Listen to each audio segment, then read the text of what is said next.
Good. Hello, students. Here we are. Once again, I am here to narrate the summary of the fourth chapter from Vistas, The Enemy. The Enemy by Pearless Buck sets human fellow feeling against national loyalty. Dr. Sadao Hoki House was built on the Japanese coast. It was set upon rocks well above a narrow beach that was outlined with the bent pines. Sadao's father was a strict man whose main concern was his son's education. He wanted him to be a famous doctor. So he sent him to America to learn all that could be learned of surgery and medicine. Sadao was not sent with the troops because he was perfecting a discovery which would render wounds entirely clean.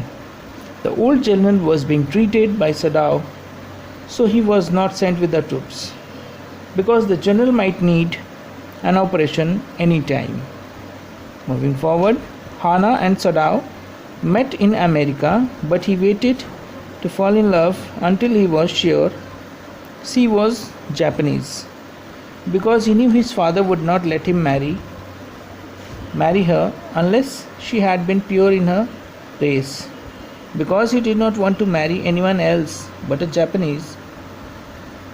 Now they had 2 children.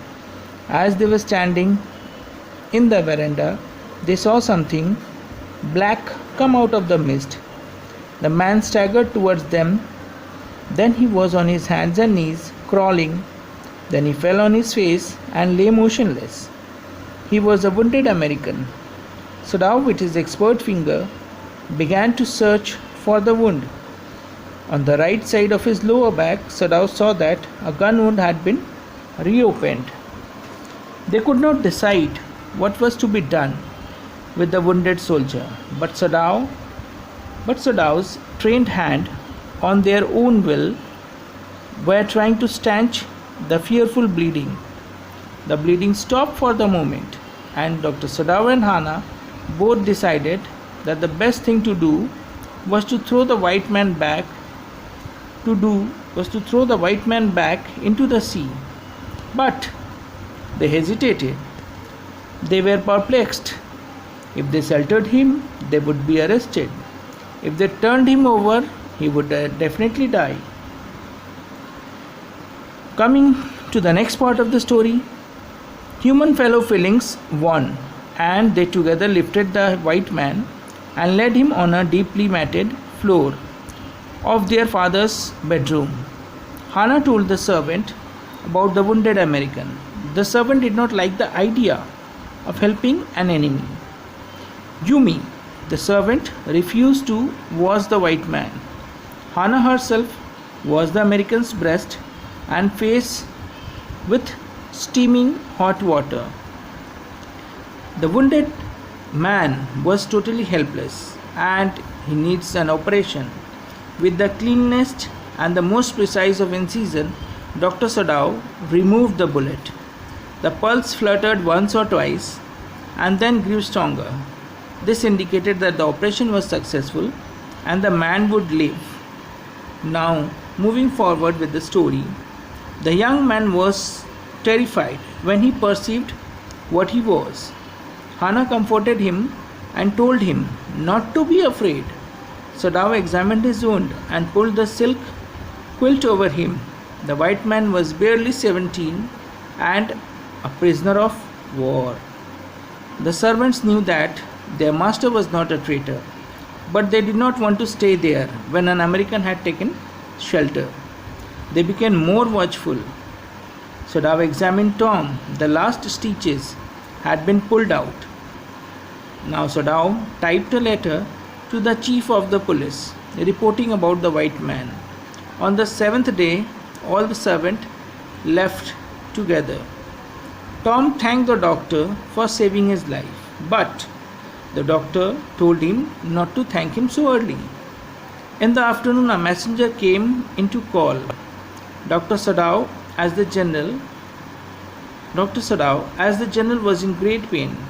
The general told him that he didn't want to be arrested for giving shelter to an enemy. as he could not trust any other surgeon. The general told Dr. Sadao not to worry about the white man, as he could get him quietly killed by his personal assassin. He told Sadao to leave the outer partition of the white man's room and open to the garden where he sleeps. Sadao found this to be suitable. The last part of the story, Sadao did as he was told. He kept waiting for 3 nights, but nothing happened. Sadao could not sleep a minute because he was waiting for the assassin.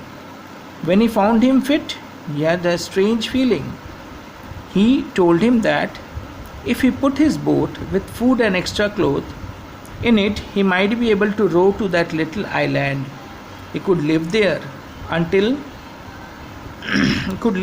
till he saw a Korean fishing boat pass by. The night had checked his temperature. That night he checked his temperature again. Tom asked Sadao if he was saving his life again. He gave him the flashlight and told him to signal him 2 flashes if the food runs out and 1 flash if he was alright. Tom, dressed in Japanese clothes, left. Sadao waited till he saw 1 more flash. He slept peacefully that night. Sadao informed the general that the man had escaped. Dr. Sadao remembered the haggard face of the prisoner and wondered why he could not kill him. So that's end the summary, students. In the next